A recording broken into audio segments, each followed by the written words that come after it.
how I survived passing that exam. Wow. Na nakumbuka nikipita na credit. Which course was it? IT. IT, that is a course that has a challenge. Mimi ni kwa story mingi hata unaweza kuwa na episodes karibu. Why? Because most of the time I was somewhere but my mind was working in a very different dimension. And most of the time I remember the lecturer who used to, do us our courses, mwenye alikuwa akitusimamia.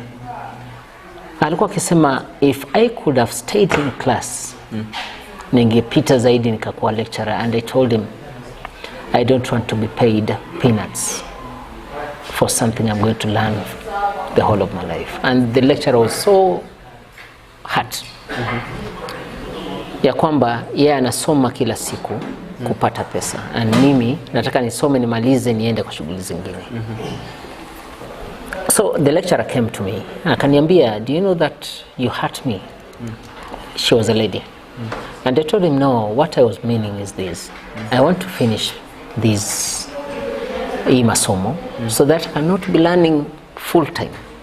Inachokesha. I want to do something. I want to now release what I have in my head to a different point. I don't want just to internalize what I have.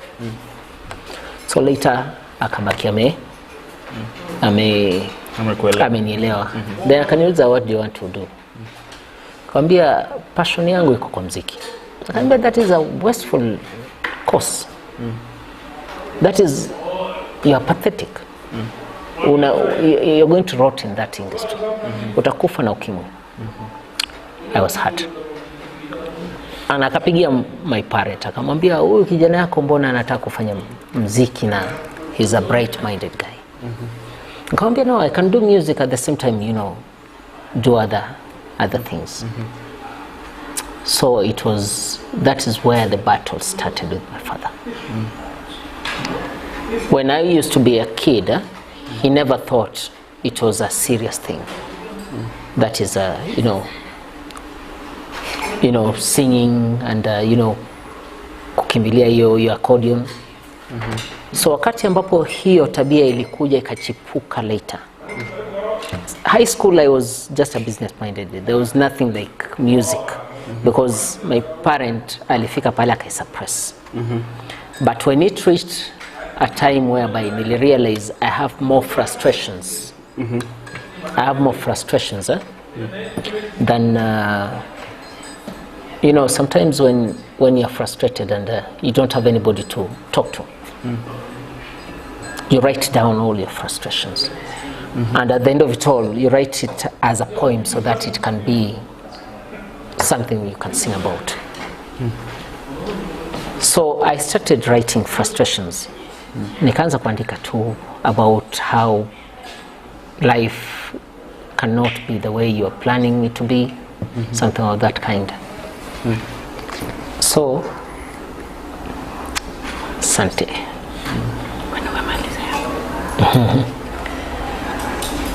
So, my parent had to withdraw me from that course. It was so painful.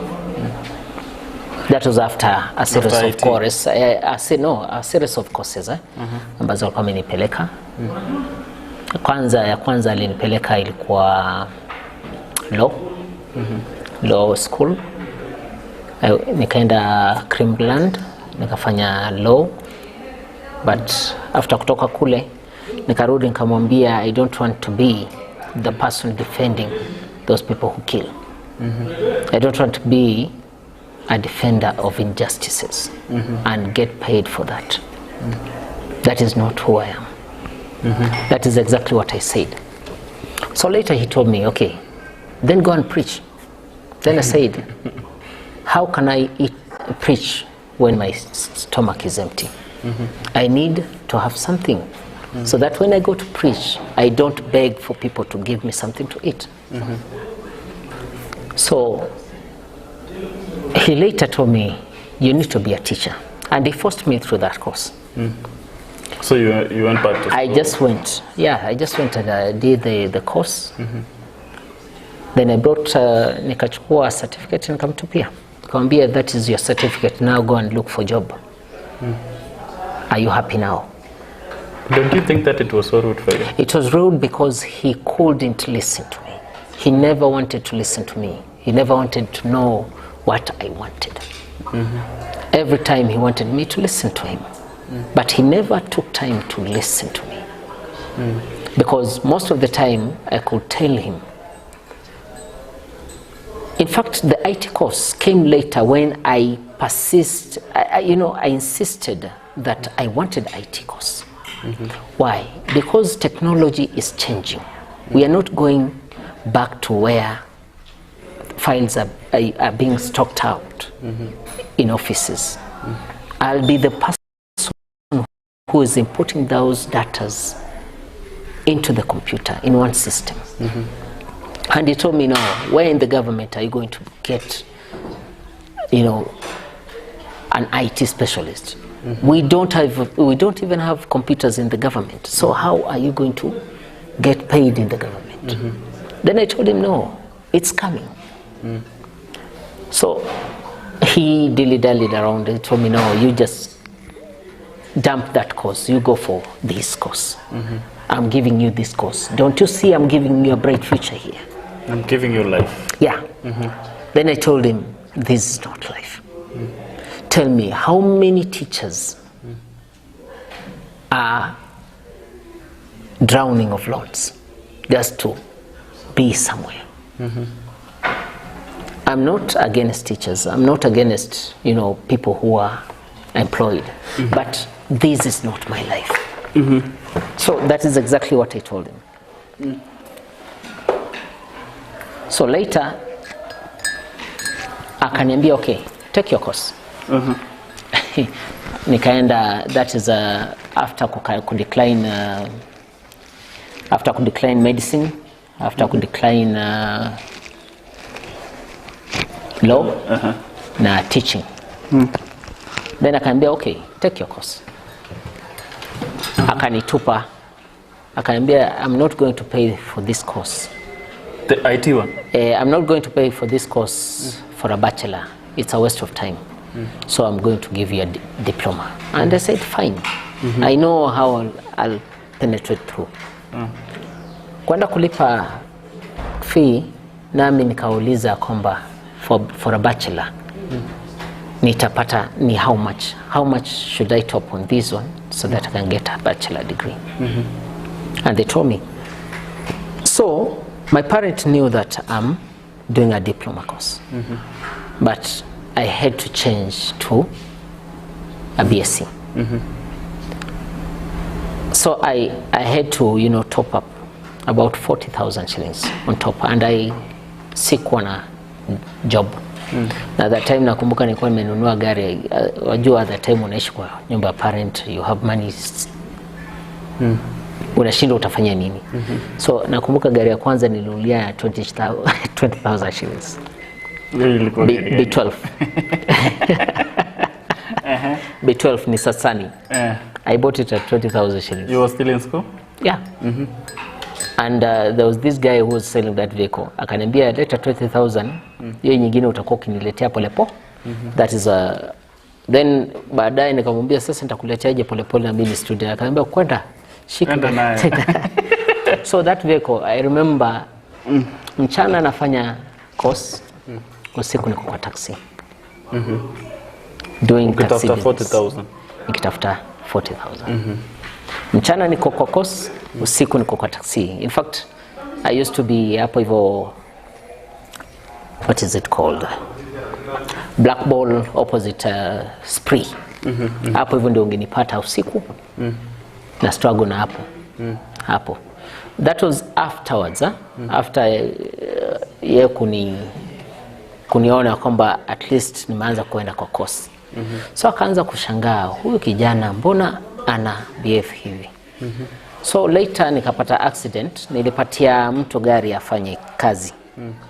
Na watu wakam-hijack. So kwa ile harakati akagonga hiyo roundabout hiyo. Hiyo gari ikalala. Na hapo hivyo ndio sasa shida ikaanza kuingia. No income? No income. I need to pay for my fee. My parents amekata hata hiyo 80,000 anipatii tena. I mean halipi tena because aliniambia wafanye mziki malize. Ukishamaliza ndio nitakulipia hiyo kosi yako. So wakati ambapo nilikuwa naendelea hivyo, I remembered ya kwamba si kuna click hapa hivi karibu. Why don't I just fuga kuku kwa hii garage ambayo haitumiki? Na nikichinja your family was staying in Eldoret. Yeah, it was staying in Eldoret. Oh, okay. Elgon View, that is. So nikasema hii garage haitumiki. Why don't I gari sasa imeharibika? So wacha sasa nifanye nini? Niweke kuku, broilers. Nikachukua ile savings kidogo ambayo nilikuwa nayo. Nikaweka pale vile, nikasema at least itani boost.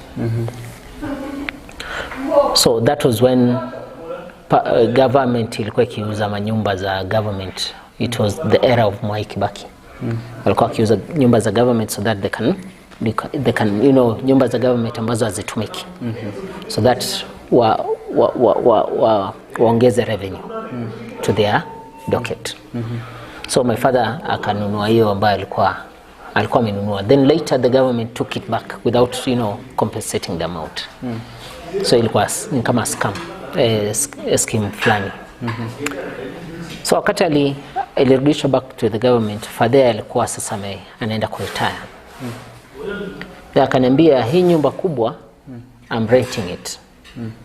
Your sisters hao kubwa wataishi kwa servant quarter. Na wewe go and stay to your garage. Go and stay to your garage because you don't listen to me. I never hesitated. I said okay. Nikapush kuku to one side, nikatafuta board, nikaeka kitanda yangu hapo. So I used to sleep with the kuku kwa garage, knowing that one day I know where I'm heading. I cannot abandon this, and I cannot abandon my dream because a parent is telling me, is pushing me to the wall so that I can accept his terms. So nikaendelea kuishi na hizo kuku, nikasema wacha nikimaliza kuziuza I'll think of investing in something else. So kulikuwa na computer hapo and a microphone like the one that we're using. So nilikuwa natengeneza beats, naenda town, naambia watu kama wewe ni msanii, nauza beat. Mtu anasikiza anasema hii ni how much? Ngiri moja tu. Ananunua. Unitengeneze ingine ngiri moja, sawa. So I used to go to the garage. Natengeneza beats. So it was called the garage. The beats were called the garage. Beats the garage. Nikaendelea hivyo, nikasave about 100,000. I started buying things hao pole nikiweka tu kwa hiyo garage. Until when I saw it's now time to move out from that house and do something better. So hapo hivyo ndio nikatoka, nikanunua vitu vya studio vidogo. That was in 2006. 2006. Baada ya kununua nikaenda kufungua isli kule. So wakati ambapo nilikuwa tunaendelea 2007.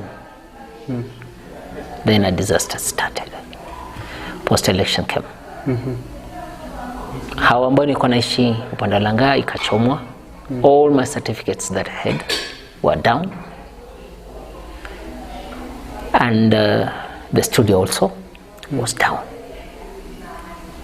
Now I started looking for job from one studio to another. Living in a room of 500 shillings. From a room at the time, nyumba ya 6,000, it was a good. Ilibidi nirudi paka chini. Nyumba ya 500 shillings. And I couldn't even pay. I couldn't even afford to pay. Then I asked myself, what have I done to these people? What have I done to them so that they can do me this harm? I don't vote. I don't even have a voter's ID. Now, why did they come to me? So I had a very painful, lakini kitu kaniambia no. Did you see the person who was burning your house? No. Did you see the person who was burning your studio? No. So, whom are you blaming? Ni kitu imefanyika, just accept. Accept and move on. Accept. So, nikapata kazi. Yeah, in fact nilienda kuomba kazi ya studio. Niende tu, nadhani utapata mmoja. And he told me no. Twende hapa ndani. Ingia hapa ndani. Unajua kutengeneza beat I was young, nilikuwa mdogo. I remember that was the first time I met my wife. Aliniona kwa kitu kaliwa.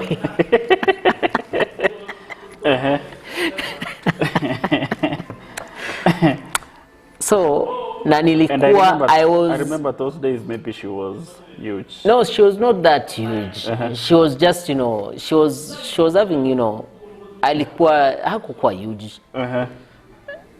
Alikuwa tu mtu ambaye hapo ni yule tu wa kawaida, yule ambao utakutana unasema ya kwamba hii ni ligi yake ya juu.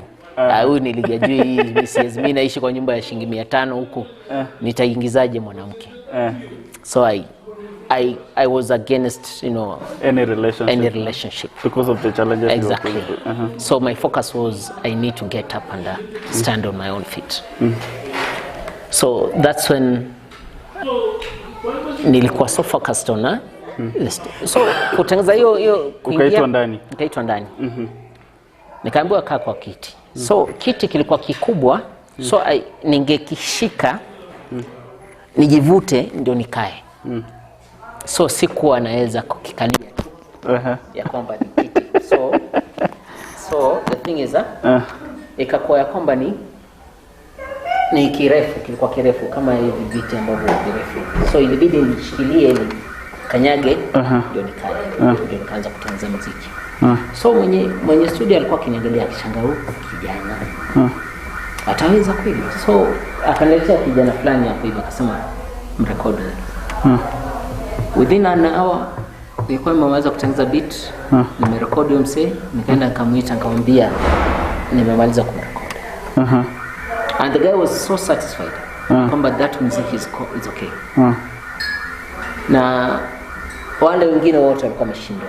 They had papers, but huyu kijana alikuwa mtu ambaye ukimwambia andika karatasi lyrics zako haezi. So akiimba ukimwambia rudia atarudia kitu tofauti. Lakini the same tune, so hawezi jua kwamba anaenda kuimba nini next. Because maneno yake alikuwa ni bora tu anaongea tu. So baada ya kumaliza hiyo wakasema kesho kuja. Kesho nikakuja asubuhi kutoka kwa ile nyumba yangu ya shilingi 500. Kwanza unatoka ukichungulia mimi producer mkubwa hivi nani ambaye ananiona nikitoka kwa nyumba ya matope. Kwa nyumba ya matope. And I was ashamed because the place I came from was uko juu hadi chini. Paka chini. So I remember my father came looking for me because nilikuwa nimefunga any communication with my father and my mother. Nobody could communicate with me. It was just my life and that was it. So they started looking for me. And they found me in that house. No sufuria, no cup. It was just mattress fulani hivi inakaa ulimi. Na blanketi. Sasa ungekuwa ulisurvive aje? I used to go eating out. Nikipata 20 bob na naitisha katakata. That is for a day. That is it. I remember nimeshawahi lala kwa shule for a full month. What do you mean kwa shule? Sneaking into a school and looking for something where you can rest your body. For a full month? For a full month. A full month. Trying to look for a way you can, and asking yourself, why am I here? I started, cursing myself. I could have listened to my father sometimes.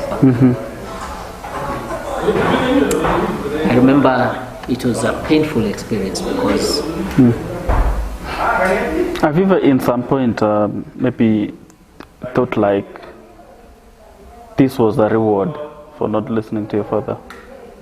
Okay, most of the time, my father could tell me that, but I couldn't believe it. He used to hate Eldoret town so much because of what happened in 2007. And every time he saw me coming back to Eldoret, he could tell me, "You are just coming back here with tears. Get out of that town, it's cursed." And I told him, no, it's your perception. It's your perception. I know there's something that is taking me back there. So when I was in that state of, trying hard to survive, you can imagine working in a studio every day. Mwisho wa mwezi unangoja mshahara na mtu anakuambia ngoja nimalizie loan yangu hii, wewe tulia, and he doesn't even lala. Watchman alinipata. Watchman kunipata akasema ya kwamba nilikuwa nataka kulala. Alinipata nikiwa tu nimelala. Yani kwa dawati tu nilikuwa nimelala. That is how I used to sleep every day.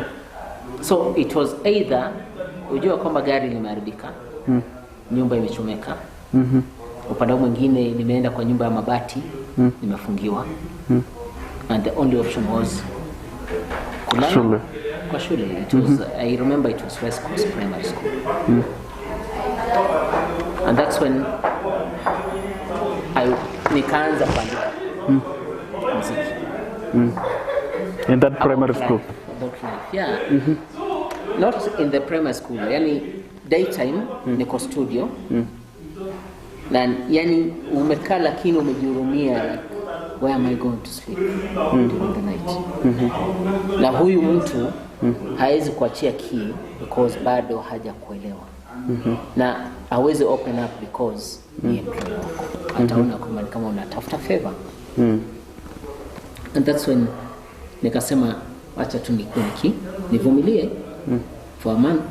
Sasa ulikuwa una freshen up wapi? The public pay toilets in town, I used to go na lipa shilingi 10 na refreshing. Yeah. Naenda kwa public toilet, si kuna bafu ya wasafiri. Nalipa shilingi 10 naenda kuoga. Naenda kwa mtumba nanunua kashati ka shilingi 30 navaa. Life goes on. Wow. Wow. So that is where the journey of music started. So month ya kwanza akanilipa. At least this month the employer akaanza kukata. Ya kwamba niko na loan, tulia. So ananipatia 7,000. Kidogo akakuja akanipatia 5,000, then ikafika pahali akawa there's no salary I'm getting, but and I promised you kwamba don't worry, I'll give you. I remember I used to walk from town, nikitoka studio, to where I was staying, which was about that's 8 kilometers from town to Langa. It was 8 kilometers. It is 8 kilometers, by the way. So kila siku ninge wake up very early in the morning, at least nifike mapema. Nisije kupoteza kazi. Jioni mimi ndio natembea. So I started becoming an addict of substances.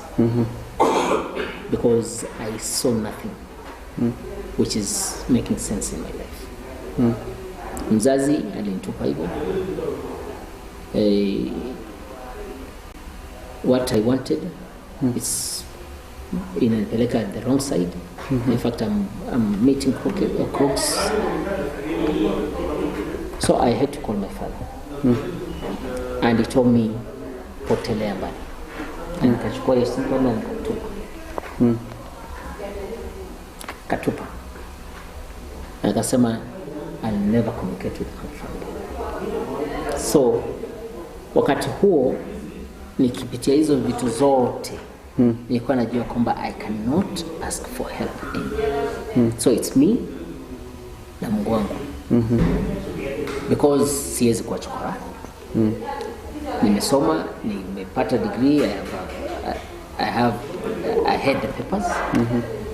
How will my friends see me in the streets just because nimekosa pa kulala? And I said no, I'll have to wake up. Now that was it the time you have a land? You said you bought some two pieces of land. Not yet. So what happened was I had to pull back.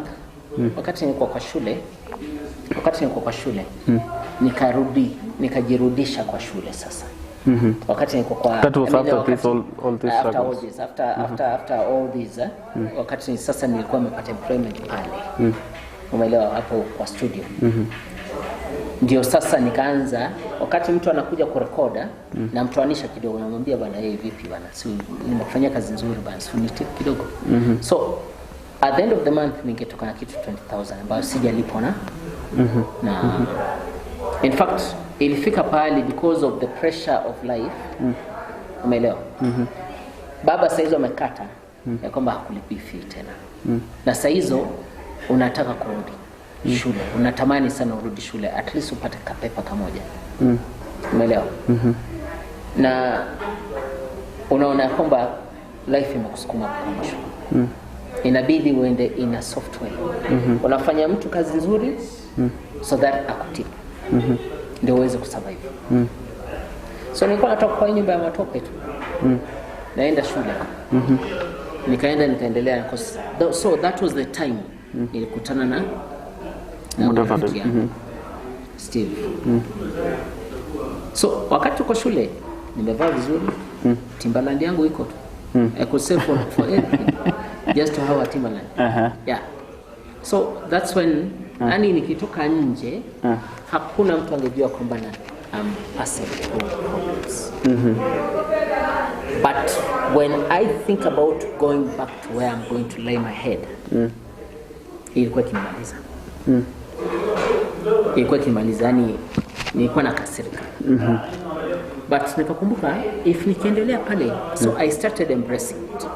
I started embracing it ya kwamba okay, wacha tukae hivyo. So wakati nilianza kurudi shule, nakumbuka nikienda kurudi shule as a third candidate, because sikufanya exam hiyo wakati ambapo baba alitoa. So nikaanza kujilipia fee mimi mwenyewe. So ikakuwa kwamba mtu ako hapa hivi anataka muziki nini, mtu akuperform, mimi ndio nimeenda kuperform, nimepata ka 20,000. Mtu akitaka kuperform part fulani, mimi naenda na perform. I used to sing R&Bs. Now that was the time I never trusted in the existing of God. If you could have told me about Mungu and exist, nikwambia unaweza jinga kupeleka kwa Mungu. Because I prayed until nika lack words. And every time I could pray, everything could have in energy. But later, I remember when Steve akajiuliza pia wadosi wanaomba.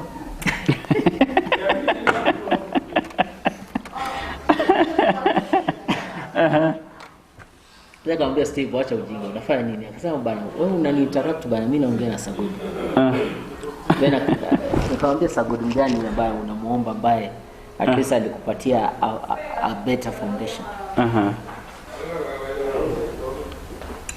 Kanaambia Sagodi moja tu. We do things which are bad, but at the end of it all, Sunday ikifika tunaenda kumuomba msamaha. Akaanza kunibring back. Ndio akaniambia, I want to know where you're staying. Nikamkataza, nikamwambia no. Hautataka hata nikuwe rafiki yako. Akasema hapana, wewe twende tu kanionyeshe pale Steve. Nikamwambia Steve, tusikosane bure. Hakuna haja tukosane. Tubaki vile tulivyo. Wewe umeniambia background yako, baki hapo. Mimi siwezi kuambia because utanichukia, utanidharau. Akaniambia I mean it. I want to know ile siku utakosa kuingia kwa class nijue uko wapi. Nikamwambia kwa sawa twende. Na gari lake na au magari wake ndio tukaingia mpaka ndani huko. Nikamwambia hapa hivi ndio na stay. Na gari haiwezi ingia juu. Kulikuwa na manguruwe hapo hivyo zinapita. Steve akaniangalia akaniambia na nani ambaye anakulipia? Nikamwambia mimi mwenyewe. How do you make that amount of Nikamwambia the first thing ni kujinyima. That is the reason why I'm staying here. Instead of paying rent here 6,000 or 7,000 or 10,000, I prefer paying 500 and save so that and save that one nipeleke kwa shule. Steve nakumbuka alitoa machozi. Na akaniambia twende shule. Hiyo siku nikamwambia, nakumbuka hiyo siku nikimwambia kwamba acha twende nyumbani. Acha mimi niende nyumbani. Alikataa. Ambia waende pale popote. Nalala na mimi kwa hiki kitanda moja. Nikamwambia mimi siwezi kubali. Akasema no. Hii room yote mimi siishi na mtu. Mimi peke yangu na hii kitanda kingine haina mtu. You stay here for the time. I took a week. Nikamwambia acha niende kajipange alafu sikurudi hiyo time sikurudi shule for a week. Na kwamba I don't want favors. Alikuja mpaka nyumbani akakuja akanitoa akaniambia wewe twende wewe shule mbona ukuje? Nikamwambia tafadhali sitaki favors achana mimi. So nakumbuka nikataka kutoa hiyo course from Chepkoilel ikuje town campus so that niachane na Steve. But Steve insisted. Basi nikamwambia okay sawa basi twende. The following day akanipatia 20,000 akaniambia niweke hiyo. Nikamwekea. After 1 week akaniambia ile pesa uko nayo nikatoa 20,000 yake nikampatia. Nikamwambia hujatumia chochote yani wewe una survive aje? Nikamwambia no, survive ni kawaida tu. Unajaribu tu. Hawezi shika pesa ambayo mtu haja kwambia utumie. Na uanze kutumia just because uko na reason ya kusema kwamba nilikuwa natafuta chakula. So I went out there and asked people for 50 shillings, 20 bob. Kama ni mjinga. Yaani nakupatia pesa utumie. So akaanza kwa sarcastic about it. So later akanipatia 40,000 akaniambia wewe unajua tunaenda Mombasa. Nikamwambia Mombasa tena? Nibebe ile laptop. So that laptop, that's when nikasema kama naenda pahali I need to learn. So let me just do some research hapa kwa ile laptop. Maybe kwa cyber, maybe kwa nini, lakini at least nilikuwa nikipata za ukuli. So nikajifunza tu nikamaliza ku hiyo course. So I had a certificate in IT. But at the same time nilikuwa nafanya muziki. So wakati mzazi alikuja, wakati ambapo shule zimefunga, narudi kwa ile nyumba 500. So hiyo ndio wakati mzazi alikuja na my sister. Akanipata kwa nyumba. And I cried. I cried. Then asked me, nimekukosea. Nikamwambia kwa sababu haunisikii. So unaamua ujitese hivi just because sikusikii. Nikamwambia baba, do you remember you asking me to go and ask my mother who is my father?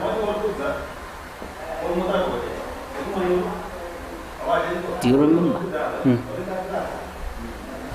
And later wakati nimwambia hivyo nikamwambia that is the reason why I never wanted to come back. Now, I have a question. Like, in your family, you're the firstborn. Yeah. First son. Kuna watu mbele yako. 2 sisters mbele yangu. What might be the reason why your dad told you that? Because of the characters, maybe I was different from the others. I couldn't listen to him because I wanted what I wanted, without hesitating what my family wanted. Okay, most of the time when I wanted something, I had to go for it. There was no way a person could convince me not to pursue what I want.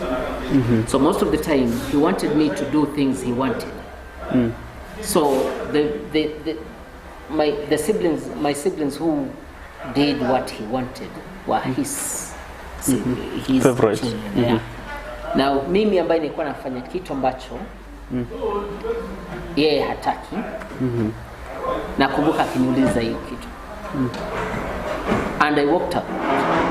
Walk out na nikatoka. So that is the reason why wakati nilimkumbusha akatoa machozi akasema, and you remember what I said, it was just kwa sababu ya hasira. Nikamwambia lakini iliingia kwa masikio yangu na hayakuwa na hasira. I remember that was the first time my father pleaded for forgiveness. Na nikamwambia nitakusamehe just because you are my father, but with a condition. Accept me the way I am. Accept me the way I am. I'm doing music, and I'm also in a position to, kujisimamia pia na what I decide. Baba akasema sawa, nimekubali. So nakumbuka alisema hivyo ndiani vute karibu na yeye. Then later akanisukuma Nairobi. So hiyo kosa uzuri nilikuwa nimemaliza. I had some money. Nakumbuka nilikuwa nimenunua at that time an eighth ilikuwa 50,000 at that time. Kwa sababu baada ya post election watu walikuwa kiuza tu shamba tu as long as watoke. So nikanunua 2 plots in soil. So later at least naweza sema kwamba kwa ile mchango ambao nilikuwa nachanga kwa zile savings za hiyo period ya kufanya hiyo course ya IT kumalizia, nilichanga ya kutosha kununua plots because I knew one time it appreciate na niuze. So wakati nilitolewa Eldoret, my father really insisted on me, getting out of Eldoret. So akanipeleka Nairobi. So kunipeleka Nairobi,